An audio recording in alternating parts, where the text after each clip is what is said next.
This is News Today with WDW News Today. I'm Tom Corliss of WDWNT.com, here now with the top Disney park stories from around the world for June 13th, 2022.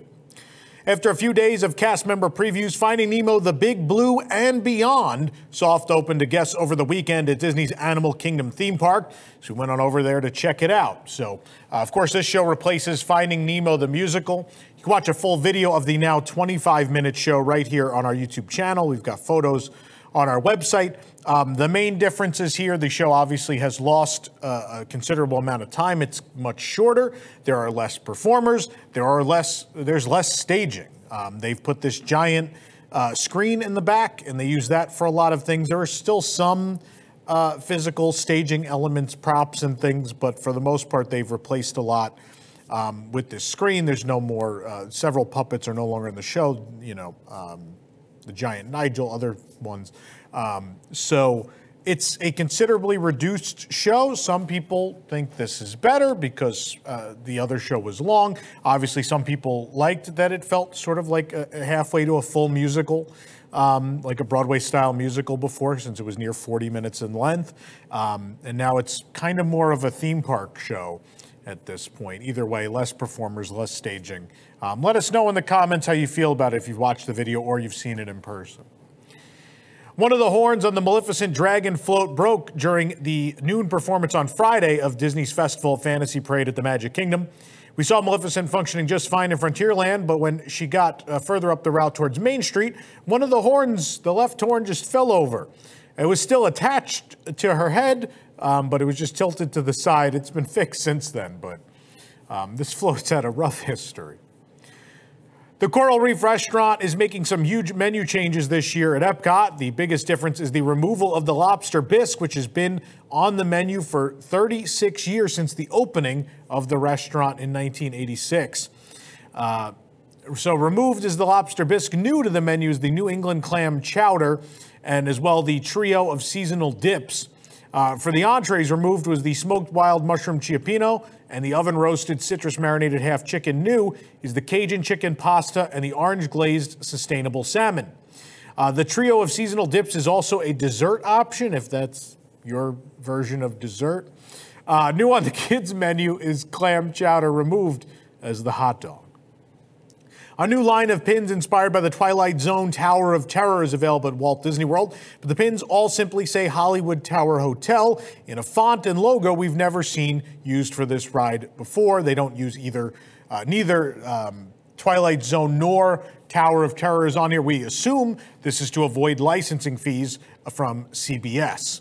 There are 6 new pins in the line. We found them all at the Crossroads of the World kiosk at Hollywood Studios. Again, I don't think this means anything for the ride, but I think at least when it comes to merchandise, Disney would like to save some money in licensing the Twilight Zone from CBS. When MagicBand Plus officially debuts this year, we will get to use our bands to play the new Bounty Hunter game in Star Wars Galaxy's Edge at Hollywood Studios. Construction walls used to block a game station, and now rolling planters are in the way of this speakeasy, as it's been called. We got a look at the console a couple days ago, but now we saw that they've added instructions and turned the screens on as well. The MagicBand touch point, of course, is below the instructions. The instructions include diagrams and written instructions reading, quote, tap your band below to accept a job, follow the signal that leads to the target. Purple means you located the target. Activate thermal viewer to confirm. Visit the Guildmaster's hideout on your right to collect your credits.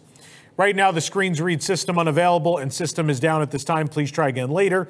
And it flickers, but the image and words aren't changing. And the Arabesh at the bottom reads error. Obviously, it's not on yet as they await the official launch of MagicBand Plus, which originally was supposed to be 2 weeks after that accidental release of them, but that came and passed. So obviously, they're running into some problems with the rollout of MagicBand Plus, and it's unclear when that's going to happen. And I know the Disneyland folks keep asking if they're even going to get it this year, and it's looking less and less likely because we are way ahead of them as far as the rollout of this, and we're still not ready to go. So you can support the entire team behind this show and others by joining the WDWNT Interglobe Society at patreon.com/WDWNT. Get access to exclusive content, discounted show and event tickets, and more. Special shout out to all our WIGS members watching the show who make it happen each and every week. Victoria and Albert's at Disney's Grand Floridian Resort and Spa will reopen on July 28th with reservations available starting June 20th. The restaurant will reopen with an updated menu and an updated dining room. The newly reimagined dining room brings guests into a Victorian-styled setting with murals and wall coverings that showcase a timeless elegance and subtle inspirations of a whimsical garden.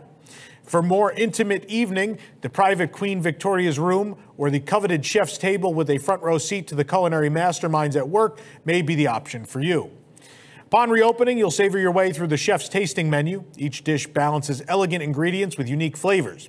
With the ever-evolving menu at Victoria and Albert's, guests will be able to indulge in dishes such as Colorado lamb with pickled blueberry and violet mustard, and as well line-caught turbot with fennel fondue and Pernod Beurre Blanc. Those who enjoy the finest beef can experience the Wagyu A5 Miyazaki with sauce romesco and potato rosti. Chocolate lovers will revel in the spectrum of chocolate and ombre featuring specialty sourced chocolates with accents of buttermilk, Grand Marnier, and vanilla. A reminder about Victoria and Albert's dress code: be sure to dress to impress, as this is an exquisite and intimate dining experience and the culinary crown jewel of the Walt Disney World Resort. I thought that was Tony's. I don't know. Guests are expected to dress accordingly for this upscale location with semi-formal to formal attire that respects the restaurant's elegant and opulent aesthetic. In that Disney Parks blog about the reopening of Victoria and Albert's, Disney alluded to the upcoming and controversial remodel of the hotel's iconic lobby and other remodeling projects that are about to begin. Of course, the Grand Floridian Resort has been undergoing quiet refurbishments after CEO Bob Chapek reportedly expressed his displeasure with the property back when he was in charge of the Parks and Resorts division, claiming it was not up to standard. They defended the ongoing work by writing, quote, "The reopening of this fine dining staple comes as part of the multi-year transformation of Disney's Grand Floridian Resort and Spa, honoring its rich history at the Walt Disney World Resort while enhancing its iconic Victorian charm and elegance." They did not show photos of the new look for Victoria and Albert's either. According to Disney, though, the transformation will continue with updated offerings across the resort over the coming years. While not offering specifics, this does seem to be a rebuttal to the ill-received rumors of what is going to happen to the lobby and other dining establishments as far as thematically. The ongoing refurbishment, of course, began with the Enchanted Rose Lounge, which replaced Meisner's Lounge, as well as the bandstand for the then budget-cut Grand Floridian Society Orchestra. Citricos followed with a modernized look and a Mary Poppins theme, which we went and checked out.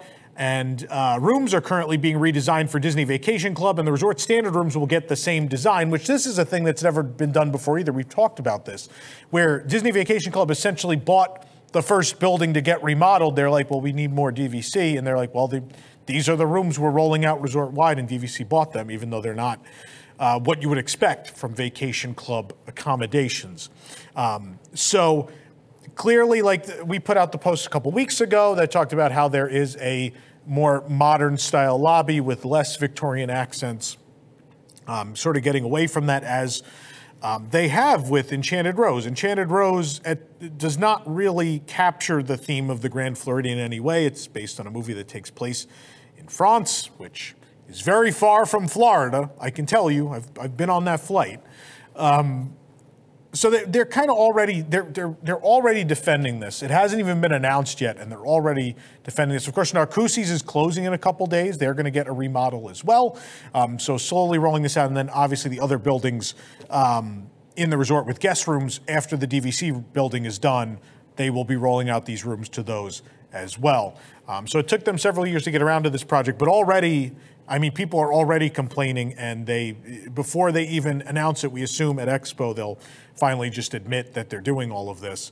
But they're awfully defensive about this remodel, considering they haven't said it themselves, and it really is just a rebuttal to us. We're the only website that's even mentioned this project. So typical Disney fashion, trying to detract from whatever we write, you know, it's expected at this point. Walt Disney World quietly updated the menu at the Riverside Mill Food Court at Port Orleans Resort to feature new dishes while removing many older options. The following dishes have been removed from breakfast: the American Platter, the Continental Breakfast, and the Chipotle Seitan Vegetable Sauté. Two new dishes have been added: pancakes with a berry compote and a plant-based Mickey frittata. The following dishes were removed from lunch and dinner: the turkey sandwich, the garden salad, also the one with shrimp, the Impossible Barbecue Market Burger, the pot roast, the chicken parmesan, and the kids' mac and cheese. The new items are the shrimp and grits joining the entrees. The Impossible Barbecue Market Burger was replaced by the simply named Impossible Burger, which is topped with barbecued jackfruit, pickled slaw, and plant-based cheddar. A baked gnocchi turkey bolognese joins the pizza and pasta selection, and the garden salads have been replaced by Caesar and Greek salads, both of which can be ordered with or without chicken. Finally, for sandwiches, a new plant-based tuna sandwich and a ham and cheese sandwich are now available. Kevin and Jody have taken to Instagram to tease a new collectible based on the Country Bear Jamboree for the 50th anniversary of Walt Disney World. Speaking of times Disney tried to convince the public we were lying. They teased two images, one of Big Al and one of Henry. It's possible that they could be in one statue, maybe they'll be in multiple. We don't know at this point, it's just a tease, but of course, you may remember that just a couple weeks ago they released a Peter Pan pirate ship and as well as Cinderella Castle statue that are both magnificent. And you know, I love the Country Bears. You all know this very much. I'm very excited to see what this is going to be. And no matter what it is, I'm buying it. Disney Cruise Line took delivery of their new ship, the Disney Wish, in a traditional maritime ceremony at Bremerhaven, Germany. Captain Minnie, Disney Cruise Line executives, and Meyer Werft shipyard representatives were present for the ceremony. Delivery is the final milestone of a ship's construction when Disney Cruise Line takes ownership from the shipyard. Disney Cruise Line presented Meyer Werft with a Cinderella statuette similar to the life-size bronze statue in the Grand Hall of the Disney Wish. Disney Cruise Line President Thomas Moslem and Meyer Werft Managing Director Jan Mayer signed official documents transferring ownership of the Disney Wish. The crew lowered the Meyer Werft flag and raised the Disney Cruise Line flag on board. The Disney Wish has now begun its transatlantic voyage from Bremerhaven to Port Canaveral, Florida, captained by Marco Nogara. It will set sail on its maiden voyage on July 14, 2022. Reportedly, people on the ship say they are rushing to complete things at this point. The ship was already delayed, but they are still putting the finishing touches on as it sails our way. We here at WDWNT, we will be going on, we're not on the inaugural, very sadly, but we are on the second cruise ever, the Disney Vacation Club member cruise on July 19th. So stay tuned for coverage that isn't affected by being invited as media. We'll give you an honest review of how we feel about the Wish. Disney Cruise Line also updated their dress code for guests dining at adult-exclusive restaurants on sailings beginning June 10th. Adult-exclusive restaurants aboard the Disney Cruise Line ships are elegant dining experiences. Guests are required to dress in a manner consistent with the restaurant's sophistication.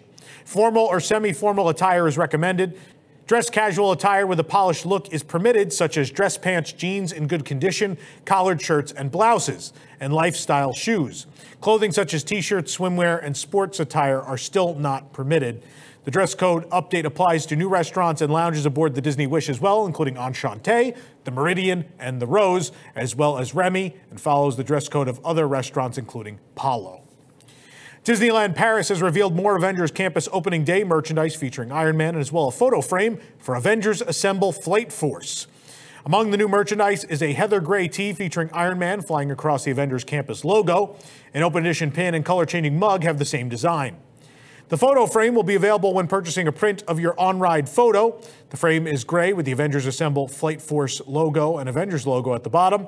The sample photo shows the Iron Man-inspired ride vehicle with Iron Man and Captain Marvel flying above. As Tokyo Disney Resort approaches its 40th anniversary celebration, likely to kick off next April, hope we can go, the Oriental Land Company has announced a special exhibition to look back on the memories created at both Disneyland and Disney Sea over the years. It's entitled Encore the Moments. It's set to open this fall at Xperi, the shopping district. The logo itself highlights a couple of iconic past shows, including the Parade Happiness is Here and, of course, The Legend of Mythica. Encore the Moments will focus on the many special events and past entertainment offerings across both parks' histories. The exhibition consists of 5 exhibition areas and stores, first on the grand opening of Tokyo Disneyland and Disney Sea. In the next 3 exhibition areas, each will have a different theme. Guests will be able to experience the excitement of 12 different entertainment programs and events with music, images, and more than 60 nostalgic entertainment costumes. Finally, the last area highlights the future of the parks as they continue to evolve as the resort approaches its 40th anniversary. The exhibition will take the place of the former Gap, which closed in January 2021. Details regarding tickets and a definitive opening window will be announced at a later date. For the absolute latest Disney Parks news, head on over to WDWNT.com and follow us on all your favorite social media platforms. This program is brought to you by our official travel agent sponsor, The Vacationeer. the engineers of your next magical vacation. Sit back and let their team of vacation planning experts craft your next trip. The best part, their services are free. Visit WDWNT.travel for details. If you're enjoying the show, be sure to like this video, subscribe to WDW News Today on YouTube for more great content, and click the bell for notifications. Also hit select all notifications so you never miss an episode of the show. For the worldwide leader in Disney Parks news, this is Tom Corliss saying, enjoy the rest of your today, and have a great, big, beautiful tomorrow. Welcome to Disney Entertainment News Today from WDW News Today. I'm Rob Whiteside from WDWNT.com, and here now are the top Disney entertainment stories. For the latest in Disney entertainment news, watch Disney Entertainment News Today, hosted by Rob Whiteside. From movies and series news to stage shows, books, video games, and more. New episodes drop every Tuesday on Unplanned Downtime.